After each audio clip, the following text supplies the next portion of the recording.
السلام علیکم ورحمۃ اللہ وبرکاتہ۔ بسم اللہ الرحمن الرحیم۔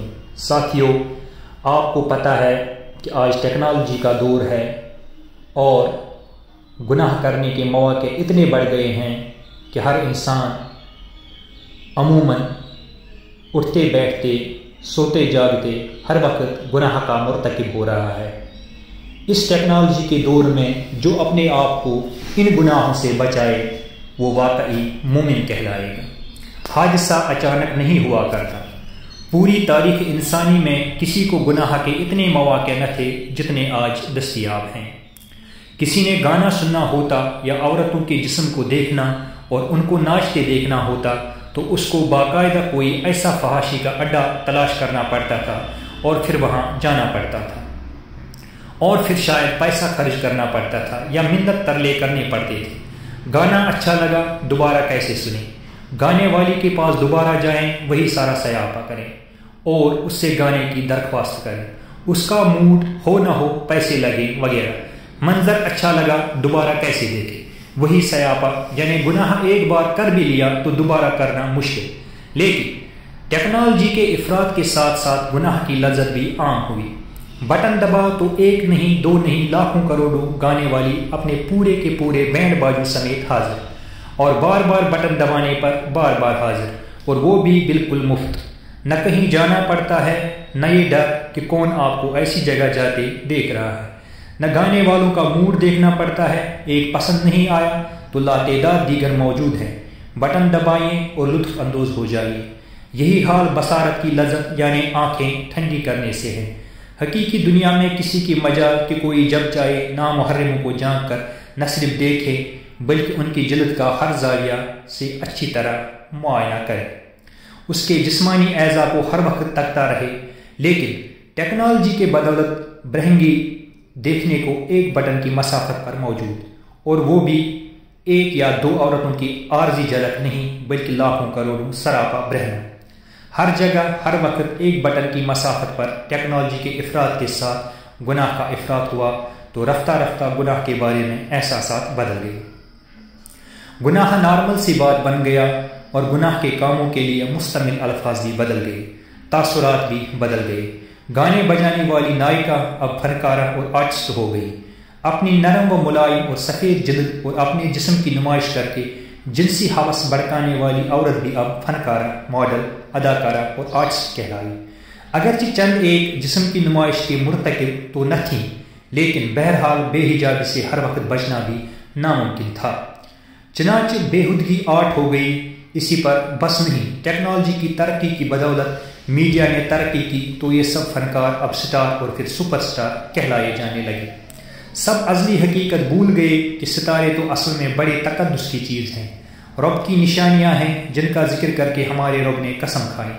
ابھی تک اس ترقی یافتہ میڈیا پر طوائفوں اور ناچنے گانے والیوں المعروف سٹار بننے کے لیے باقاعدہ کوئی میڈیا ہاؤس، کوئی ٹی وی چینل پر منت سماجت کر کے مواقع حاصل کرنا ہوتے تھے۔ وقت کا پہیہ مزید گھوما اور ہر ایک کے ہاتھ میں اسمارٹ فون اور پورا کا پورا میڈیا ہاؤس اور ٹی وی چینل آ گئے۔ یوٹیوب اور پھر ٹک ٹاک کی صورت میں بٹن دبایا اور لاکھوں لوگوں کو انٹرٹین کرنا شروع۔ چٹکارے دار باتیں، لطیفے، زومانے فقرے، حسن و شباب کی نمائش، لاکھوں کروڑوں لذت کی رسیاں کاری اور آنکھیں جنسی میلان کو جنسی ہوس اور پھر بھانبٹ میں بدلتی پوری کی پوری نسلیں۔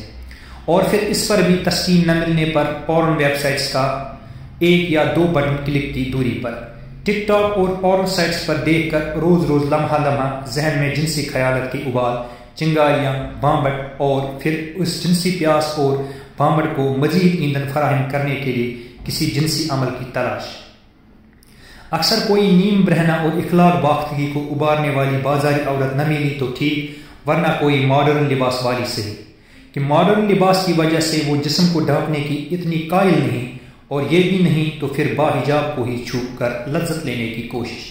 جب ہوس ناکی میں یہ تلاش جاری تو ساتھ میں روز وہی ٹک ٹاک اور پورن ویب سائٹس سے اس پیاس کو ٹھنڈا کرنے کی کوشش۔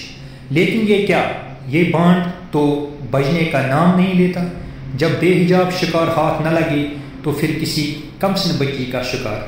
جنسی زیادتی جیسے خبیث ترین عمل کے بعد بے حسی کا غلبہ اور پھر اس زندہ لاش کا قتل اور ٹھکانے لگانا، اور پھر جب یہ بھی نہیں تو پھر کسی حجابی پر ہی حملہ، اور پھر چڑیلوں ڈائیوں سمیت معاشرے کے اچھے خاصے سمجھدار روشن خیالوں کی طرف سے چیخو پکار، ارے دیکھو اس والی نے تو کپڑے پہن رکھے تھے، ارے یہ سب مرد خبیث ہوتے ہیں۔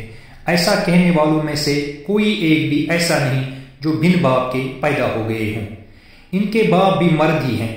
یہ جو سب مرد خبیث ہوتے ہیں، ان سب نے عورتوں کے ذریعے جنم لے کر ان کی پرورش اور تربیت حاصل کی تھی۔ وہ عورتیں کیا ہوتی ہیں؟ رکیے جناب، یہ حادثات اچانک نہیں رونما ہو جاتے، دسیوں سال لگے ہیں گناہ کو قائے ثواب اور خوبی کی چیز بنا کر اذہان میں بار بار انڈیل کر پختہ کرنے میں۔ بہت ممکن ہے کہ جنسی جرم کے شکار افراد کا لباس اس جرم کی وجہ نہ ہو، لیکن مجرموں کے اذہان میں کئی سال تک پکنے والی گندگی کا تعلق اسی بے حجابی، بے لباسی، گانے بجانے اور شباب کی نمود و نمائش سے ہو، جو پہلے بڑے جتن کر کے کوئی ایک آدھ بدکماش کبھی کبھار طوائف کے کوٹھے پر جا کر ہی حاصل کرتا تھا، اور آج ہر دوسرا شخص سٹارز اور سپر سٹارز اور پورن سائٹس دیکھ کر کسی بھی وقت، ہر روز، ہر لمحہ حاصل کرتا ہے۔ پہلے طوائف کے تماش بین ہوتے تھے، اب سٹار کے فینز ہوتے ہیں۔ کان ادھر سے پکڑ لو یا ادھر سے، بہت ممکن ہے اس والی سٹار نے کوئی بےہودہ حرکت نہ کی ہو، برہنگی نہ دکھائی ہو، لیکن ہیجان، خوفناکی اور حیوانیت کا تو ایک پورا پس منظر ہے، جس کا کھرا بے حجابی سے حاصل ہونے والی لذت میں ہے۔ اور جب تم حیا نہ کرو تو پھر جو چاہے کرو۔ اللہ تعالی ہمیں آج کے دور میں ان گناہوں سے بچنے کی توفیق دے، آمین ثم آمین یا رب العالمین۔ والسلام علیکم ورحمۃ اللہ وبرکاتہ۔